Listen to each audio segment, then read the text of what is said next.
Hello everybody, this is Crown Pokers here, and today I'm going to be giving you a basic guide and tips that I've learned while playing Sword Art Online Fragmented Dreams.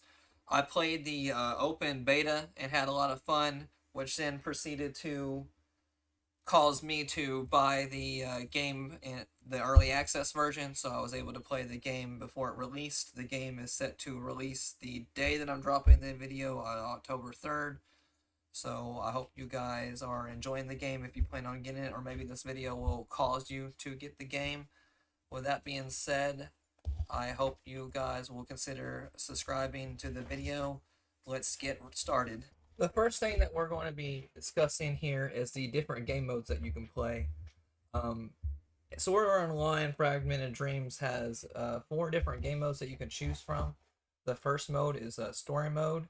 It's a single player mode to unlock more characters for your multiplayer mode as your story progresses. Which that basically entails is that there is a total of 20 players that you can play as in the multiplayer and throughout the course of the story of Sword Art Online, but they are locked behind progression of the main story.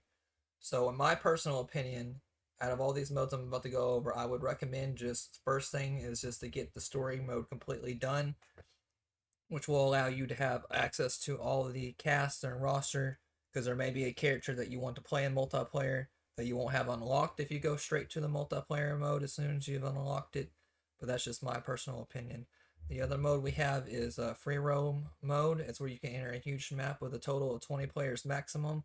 You can also choose to queue alone, and you don't have to worry about queuing with others. So it's basically just a more, what I would say, a relaxed mode that you can go in if you just want to, you just don't want to do too much. You don't want to, think too hard or whatever, so to speak. You can just go do free roam, chill, get some currency and some weapons as well. There's also co-op quests. I had a comment that I seen before about co-op quests, which I feel like is a really, really good comparison. If you played Final Fantasy 14 and done the Crystal Tower raid, that's pretty much the same thing as the co-op quest. As basically you get to join a party with I think like four or five different groups of like four characters, and basically do a story mode. I would say a story mode mission with just a big group of people, relatively easy as well. And then also you have the boss raid. Um, I would uh, I would say that the boss raids are probably the most difficult mode of the game, and I would consider that more of end game. I just recently unlocked the second boss raid as the time I'm recording this, and it was very, very challenging. So I would want to say that the boss raids are a little bit more of an end game thing, but you also have that as well, and it's a lot of fun. Let's talk about passives. Passives are traits that a particular character has that the other characters do not have, with the exception of if you level that character up to 30. If you level them up to level 30, that allows it where their particular passive can be used on other characters. That is important because you may want to consider leveling up other characters to 30 to unlock their passives to customize your main, so to speak, the way you want. There may be a passive that would really help your character, or a passive that really suits your playstyle that you may want to unlock. So I would consider maybe getting the characters to level 30 and unlocking their passives so you can customize your character how you want. I just thought that that information would be good to share because I didn't know that when I first started, or I didn't pay attention. So I just thought I would share that with you guys.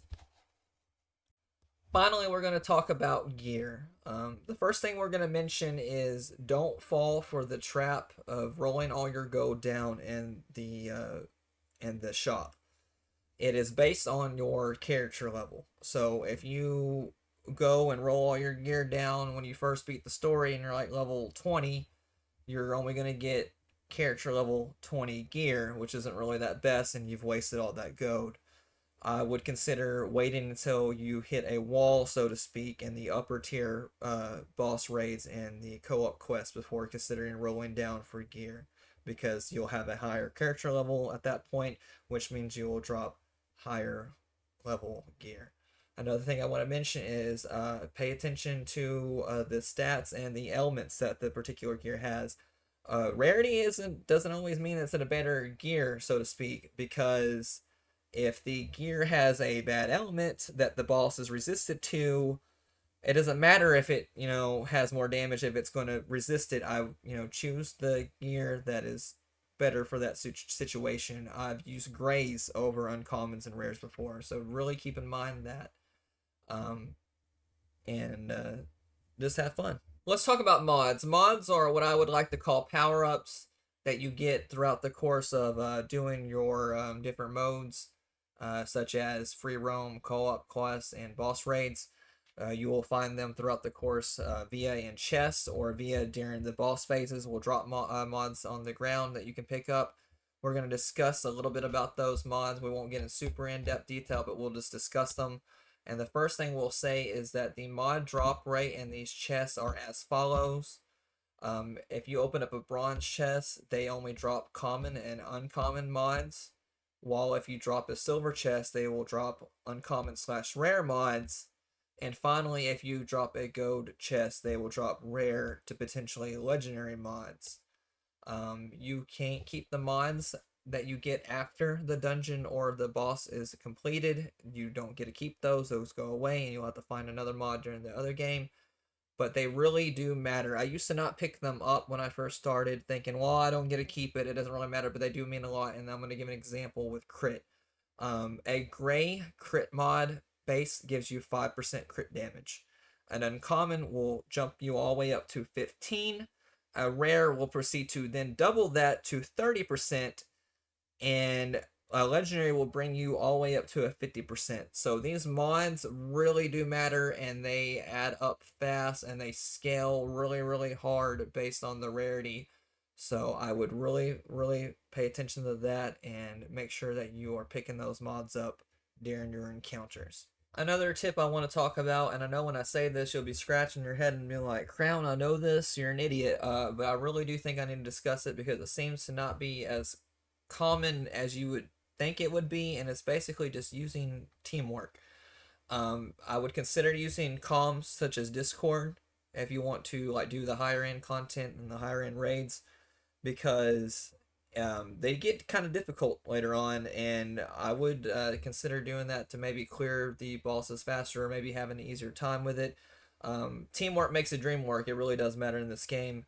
I would try to revive teammates if you can, because if they are revived, you keep them from losing an item. If they die in the game, they lose an additional reward in the boss raids, and it could potentially cost them an epic or legendary item and stuff like that. I would consider having good teamwork, getting them up, because there's a chance that you may go down, and if they remember you not getting them up, or they might not get you up. So I would definitely consider having teamwork. Don't rage.